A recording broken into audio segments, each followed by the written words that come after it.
Hey everybody, KC here. So, one of the real pleasures of my job is I get a chance to talk to a lot of people.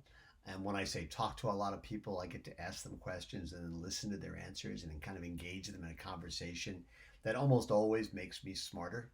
I'm always aware that I'm not, I'm never the smartest guy in the room. So, the more smart people I can talk to who can help me figure out how to think about issues and formulate ideas and solutions to problems, the better off I am. And hopefully, the better off I am, the better off Morning Newsbeat is. The other day, I had a conversation, a long Skype conversation with one of those people, Burt Flickinger of the Strategic Resources Group. And anybody who knows Burt knows that he is got more smarts and memories and institutional knowledge in his little finger than most of us have in our entire bodies. And it was a really interesting conversation. I was going to try and cut it up, but quite frankly, except for one spot where the Skype sort of went down, I just thought I couldn't figure out where to cut it. So I'm leaving it. I'm giving you the whole thing. It's really, really interesting. If you know Bert, you know a lot of it is sort of stream of consciousness. I just went along for the ride. I hope you'll go along for the ride. There are places where he's a little controversial. There are some folks who won't be happy with him for saying the things he says, and may not be happy with me for posting them. But I think he makes some really, really, really interesting points about where the industry is, how it got to where it is right now, uh, how the industry might be in some of this place anyway, even if the coronavirus, the pandemic had not hit us, and where the industry needs to go going further. A lot of it has to do with finding diversity of people to run organizations. Some of it has to do looking outside the box in terms of solutions, and some of it is just trying to learn some from history. And like I said, Burt Flickinger knows more about that history than almost anybody I know. So here it is, Burt Flickinger, Uncut. Burt Flickinger, welcome to Morning Newsbeat. I'm thrilled to have you on this morning. Um, let's start with actually bad news. So as we record this, there have been just in the last week there were 6.6 million unemployment claims. There were 3.5 million the week before that, which makes almost 10 million in a matter of 2 weeks. Jobless numbers came out, unemployment numbers came out. We're at 4.4% right now.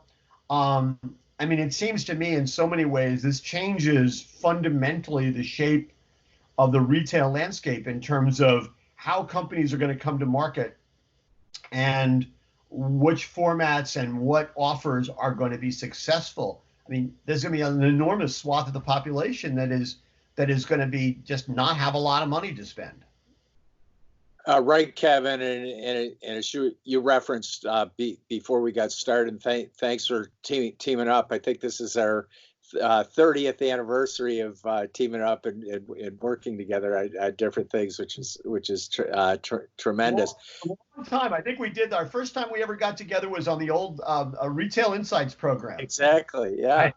For that, we were both a little younger then. But to your point, what's the consumer? What's the economy? What are communities and retail going to look like 6 months, a year and a half from now? And it's completely different. We could go back in time virtually 100 years, maybe even 25 years, where people be largely working at home. Unemployment will be high as it's been coming out of wars, depressions, everything else, and the consumption will shift from over half away from home to 80 to 90% eating at home, and it's going to be a transformational change for the retailers, especially that invested in their own warehousing, trucking, own extra inventory, and own their own stores. And as you referenced before we started, for Lidl, Aldi, the price impact players, BJ's, Costco, Winco, as well as the supermarket leaders that lead on value, like Kroger, they're going to be big winners. And as you referenced before we started, Amazon in particular too. I do think that it's while I do think there's going to be there's a sort of a trap there though for Yeah. some food retailers in the sense that right they're having amazing quarters probably right now. I mean March has probably been a great month for a lot of retailers. If you just look at the numbers, April's probably going to be in terms of people stocking up another big month. And yeah, while consumption may move, food It's 12 consumption may o'clock. move from the 50% restaurants to now being 80 or 85 or 90% in the store from the supermarket. They can't depend on those numbers being enough to drive their success. I mean, they have to have, and it seems to me they have to continue to be sharp on price, and on the perimeter of the store, they have to have a compelling offering. It won't be enough just to open the doors and say, "Hey, that's great. People are going to come." They can't do that. There's too much competition out there. There's too much competition, and the competition's really going to trust with potentially the aiding and abetting of the CPG brand companies, which are giving everyday low price to the price impact and the off price and the extreme value retailers. At the same time, they're taking away the price and promotional allowances in top 10 power categories like ready to eat cereal. So with less negotiating power, the supermarket sector, independent food retailers could wind up maybe on the good side of an antitrust case on Robinson Patman suing the brand manufacturers. But in the meantime, are they going to be viable and stay in business against the mass volume retailers who are so strong on price? And your great book, Retail Rules, strong on values and strong on value. Seems to me, it's interesting because there's going to be competing things, impulses here, both for the retailer and the vendor, right? Because, I think a really good case can be made that at least one of the problems that the supply chain has run into in the last month or so has been that there has been so much focus on efficiency, just-in-time delivery, all that kind of stuff, both on the retail side and the vendor side over the past, I don't know, what, decade, longer than that, that when trouble struck, in this case a pandemic, but it could be a lot of other things as well, there was no flexibility in the supply chain, right? It was so rigid and there was so little flexibility that people couldn't respond the way they needed to. So which would make, I think, some companies say, okay, maybe we have to focus a little bit more on effectiveness than efficiency. Effectiveness, though, costs some money, right? It adds cost. It does not reduce cost. And they're going to be doing that at a time that, if they do it, they're going to be doing it at a time consumers may demand it, but it's a time when cost and price are going to be more and more important. So there's going to be a lot of conflicting stuff going on here. Cost and price are going to be important, and consumers, 43 of whom are living paycheck to paycheck before the virus crisis, you'll have 75 to 80% of consumers living paycheck to paycheck.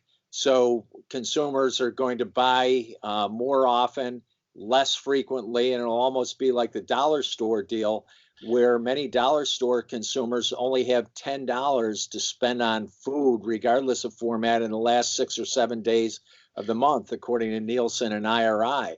So you're going to have a nutrition crisis, a financial crisis, a disposable income crisis, while people are going to be worried if they're going to be sleeping and eating out of their own cars while shopping at food stores, because they may not be able to pay the rent by the end of the year after rent forbearance.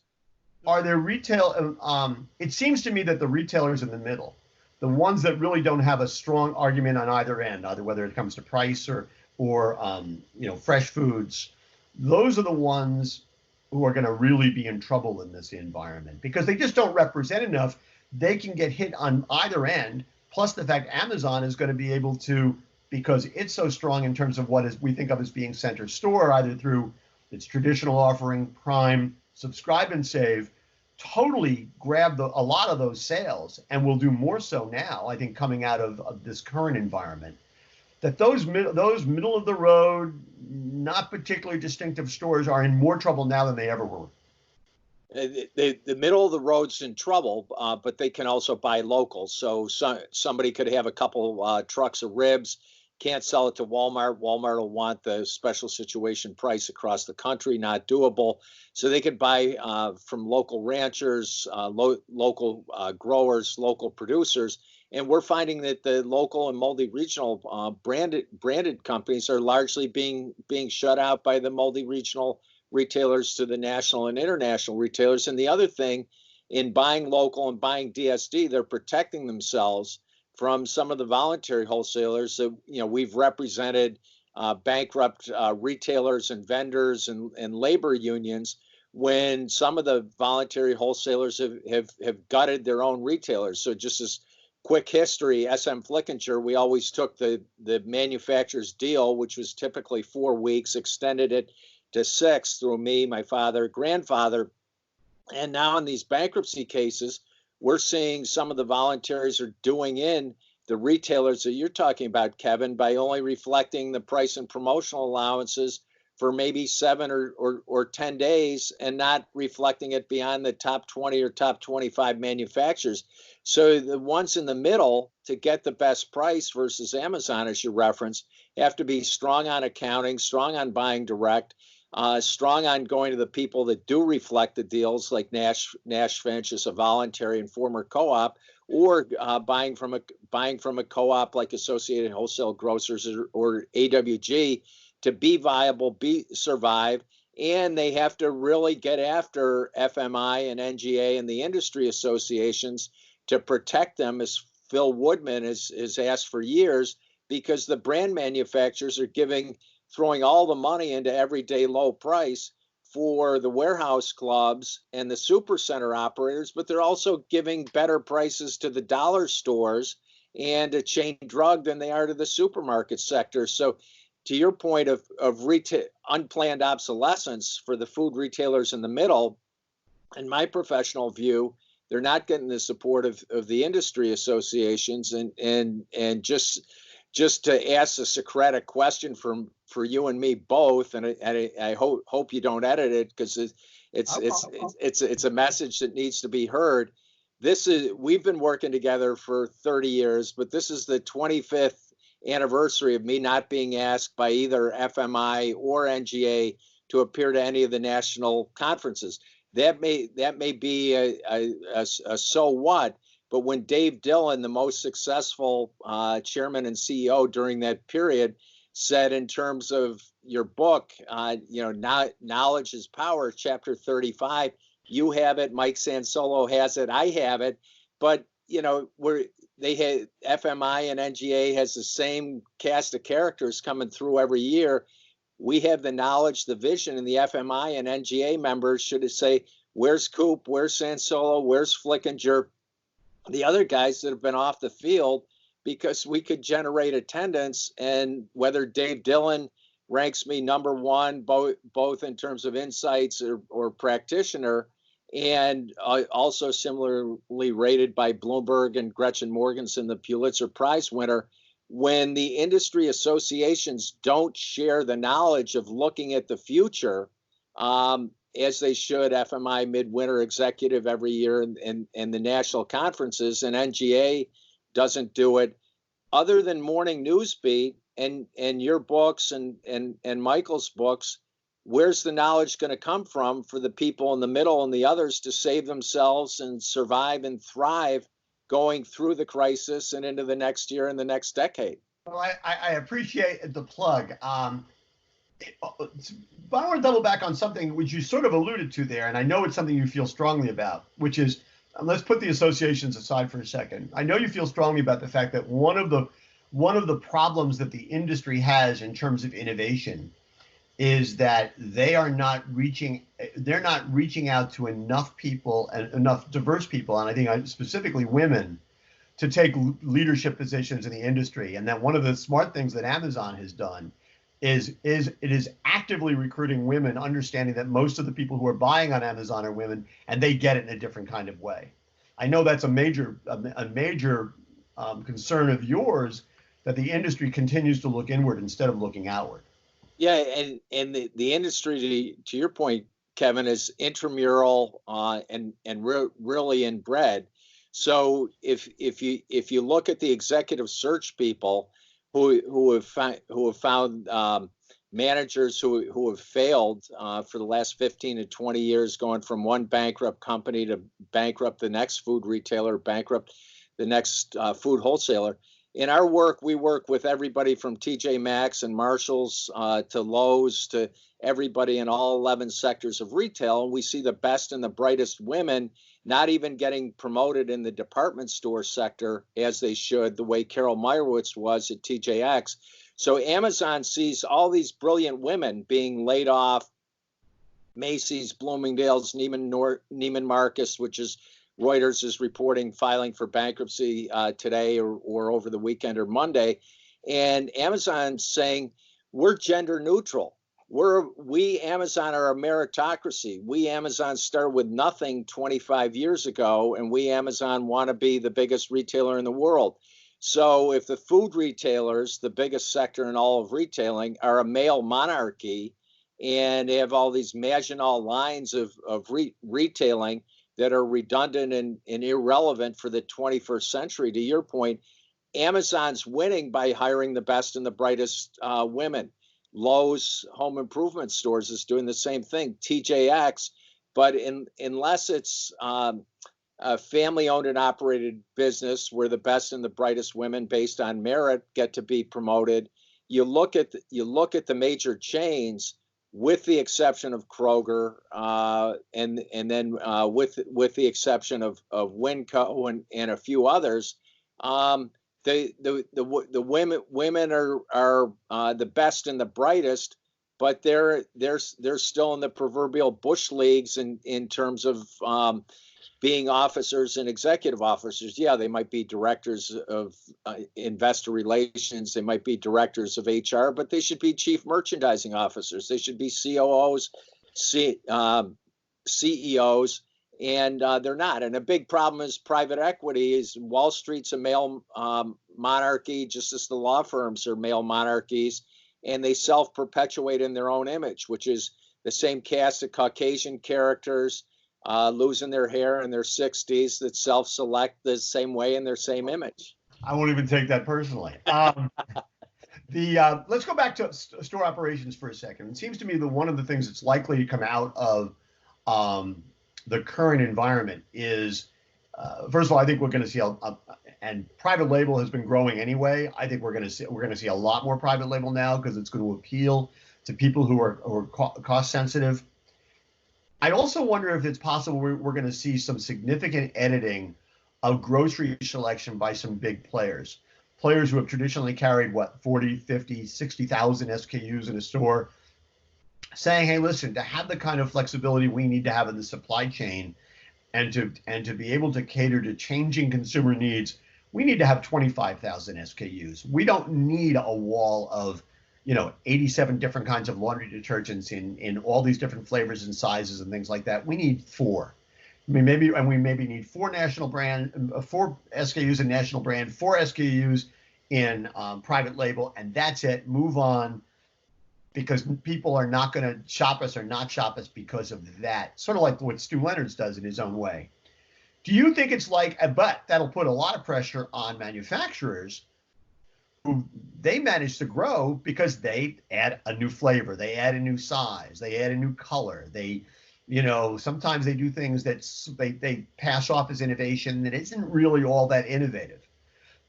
But if I'm right and that happens, it seems to me we are going to see some major changes taking place inside the store.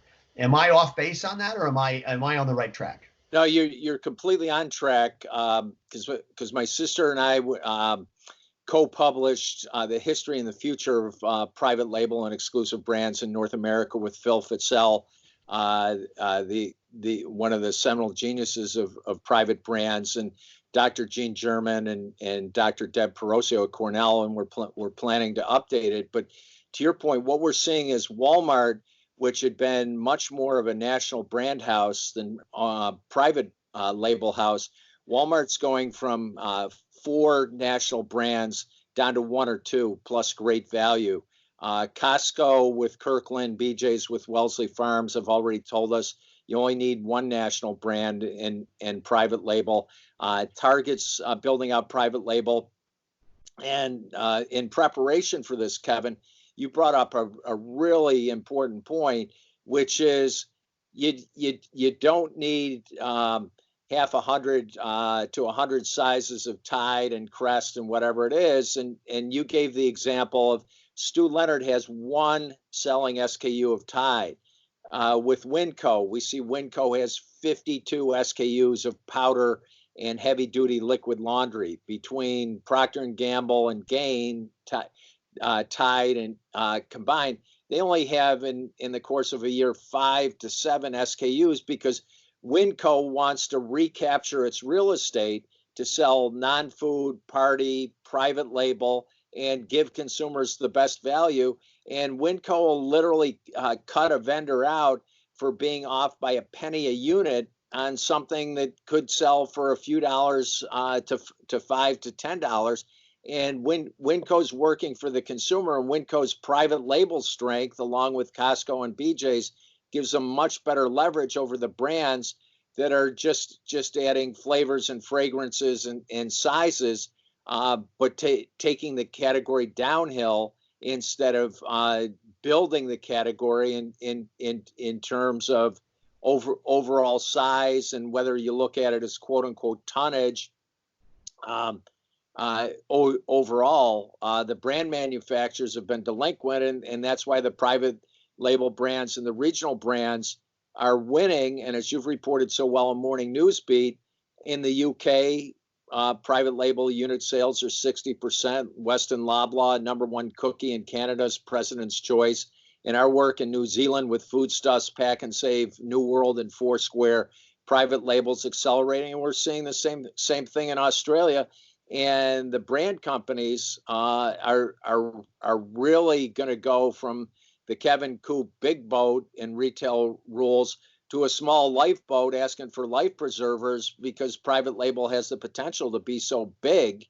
The one watch out is in working with Michelle Rue at Absolute Vodka and Bill Tragos at TBWA. Rue came to the U.S., said Absolute has no sales. Smirnoff and Shenley is actually a better product, but nobody advertises vodka. He said no matter how big the volume base goes, I'm always going to invest 4% marketing, media, consumer communication, brand building. The rest is history, multi-billion-dollar brand. And with my great-grandfather, S.M. Flickinger, my father, Burt Jr., and grandfather, Sr., we use that lesson to always invest about 2% in brand building, whether it was radio, TV, print, digital, outdoor, et cetera, where most of the U.S. Companies are so penurious, they won't spend anything in marketing and advertising and brand building and private label. And that's the backbreaker for U.S. retailers. And at the same time, that's the catalyst for success for the retailers you referenced, Kevin, that are in the middle and need a weapon to win against Walmart, win against Amazon, and win against the mass volume retailers.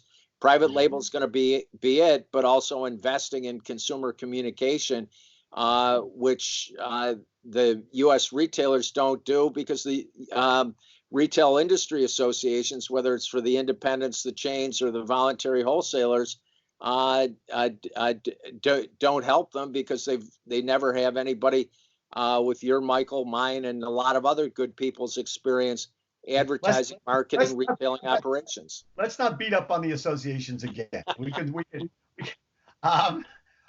But I think your point is the point you made just before that is a really good one, which is that there are going to be a lot of companies out there right now. We're going to say, all right, we're going to need to cut back our advertising budget. We need to cut back our marketing budget, and I would argue, and this is what you're saying, I think, which is no. Now's the time you actually increase your marketing budget a little bit. Because if everybody else does it, this is the time where you can actually make up distance between you and the competition. You can create for yourself a differential advantage if you continue to do that. But if you back off and say, well, and God, how many people do you think we're going to hear in the next 6 months who are going to say it's time to get back to fundamentals? And if they haven't been doing the fundamentals right all along, well, they don't. Now's the wrong time. I mean, the fundamentals are the foundation you build everything else on. And I'm sure we're going to hear a lot of get back to fundamentals. And it's like, well, why weren't you doing those to begin with? And you're so right. Martin Sorrell came out yesterday, the head of WPP Ogilvy, and now with his own agency, and saying the people who maintain and expand their marketing and brand building budgets during depressions and recessions have 200 to 300% the brand growth both during the tough times and in the good times coming out. And when I came out of Procter and Gamble after working in retail for a number of years, I worked for Sorrell and Ralph Glendenning's company at Glendenning. The first orientation, Kevin, to your point, was investing and building the brand.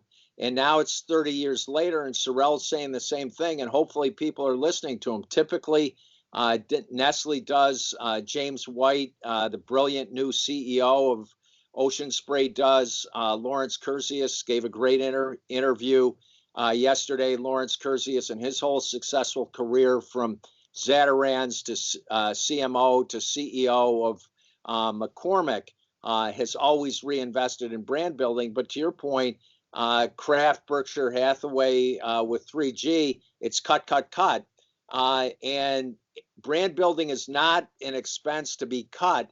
It's, to your point, Kevin, brand building is an investment to be made, especially in the toughest times, for better times ahead.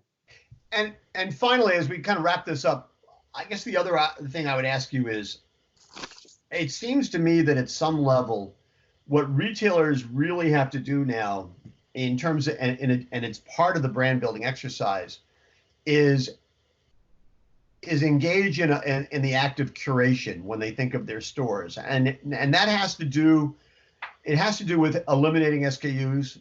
It has to do with doing a better job of creating assortment that's relevant to your customers, but it also means understanding your customers better so that you can curate a meaningful selection for them. I think of our old friend Glenn Terbeek, who talked about the agentry agenda, talked about the fact that supermarkets get off the rails when they become a sales agent for the manufacturer instead of an agent for the consumer. And it seems to me that if retailers are going to find their way through these tough times, whether you're a high-end retailer, a low-end retailer, or whatever, price, value, doesn't matter. What really matters is understanding your customer in fundamental ways, and then being able to deliver on your knowledge about them. Kevin, you're completely correct, and a relevant example, the food retail from the bankruptcy Neiman Marcus Bergdorf Goodman report, and is our work in fashion and mid-tier luxury and prestige department stores around the world. What you and Glenn Trebeek talked about is that whether it's Gucci or Hermes or Kraft or Kellogg, everybody's been buying shop in shops, departments, display space, ad space, shelf space, and the retailers are just collecting rent to be like mini shopping centers within the four walls, with each brand being essentially its own shop in shop. And what happens is the consumer wants, as you said in retail rules, he or she wants price, and they want value, and they want values, and with that, there's what Gordon Wade pioneered in EIA, or efficient item assortment, which is take out the redundancies, the irrelevant sizes, and then just have the ones that have the merchandising money on them, so you can compete against Walmart, Costco, Dollar, it's Aldi, Lidl, etc., and win with a relevant assortment. At the same time, you can reverse category kill Family Dollar, because Family Dollar, over 40% of their sales and an even higher percent of profit is in party goods. So if you knock out all the redundant sizes of cereal, carbonated soft drinks, and on down the line in the top 10 power categories in the store, think of all the walking floor feet and the real estate, to your and Glenn's present points, that you repurpose, that you can, as Party City struggles and has a tough time financially, you can have a party power center category within the store. You could do much more for infant, baby nutrition and all the things you've been advocating so well for so long in morning newsbeat, natural organics, etc. And then local fan shops for the local high schools and college and team sports, which Beth Newlands Campbell and the Shapiro family do so well at Giant Eagle, and really become is all the co-anchors and anchors and inline tenants in your shopping center close and maybe go bankrupt or liquidated. If you're in a retail power center, shopping center, you don't need your adjacency tenants because you become the shopping center within the four walls by knocking out all the duplicative items you and Glenn talked about. And all of a sudden you control your store and you connect with consumers much better, and you become the destination that is ultimately more preferable than Amazon. And the classic example is pet. Full disclosure, I and our strategic resource group team worked for 14 months, England, across Canada, the US, for the due diligence on Whole Foods for the first buyer before Amazon was outbid. Pet's the number one category in the country. 200 million puppies and kitties, many of whom have been adopted by kids to parents to grandparents and seniors, people of all ages. And Whole Foods only had 9 selling sizes of dog and 9 selling sizes of cat. If you reverse category kill Petco, PetSmart, and your destination for people food and pet or puppy and kitty food plus party, you control the whole mall within the four walls of your store. And those retailers, Kevin, that you said are stuck in the middle, all of a sudden they're vibrant and they're going through a retail food renaissance and an overall retail renaissance. But you need as you said, knowledge is power in chapter 35 of Retail Rules. Yeah, and the industry needs to get that knowledge from you, teammates, etc., to really power into the future instead of driving into the retail ditch and potentially going over Niagara Falls in a broken barrel in bankruptcy to break on the rocks below and swept in the whirlpool of retail irrelevancy. Well, there's an image I think I want to leave the audience with as we end our conversation. Listen, I think that you know more in your little finger about this stuff than I'm ever going to know. I really appreciate you spending some time with me on this. And as we move forward and we see how this all plays out, I hope we can spend some more time together down the road. So thank you very much. Kevin, is it okay if we hit 5 quick proverbial flicks picks and go ahead. Go ahead. Go for it. In terms of points, one of the things with America moving from 50% to 80 to 90% eating at home, obesity levels will be out of control. So to your point, center store, people eating a lot more sugar, fat, salt, and the obesity levels for children between the ages of 2 to 5, it's reported by the CDC, are now 14%.